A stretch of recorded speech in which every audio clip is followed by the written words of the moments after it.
Edgar Allan Guzman, 2 taon pa magpipigil.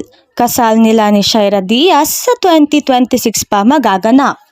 Sa isang panayam, pabirong nanawagan sa management ng GMA7 na bigyan pa siya ng proyekto para mabilis siyang makaipon para sa medyo grandiosong kasal nila ng aktres na si Shaira.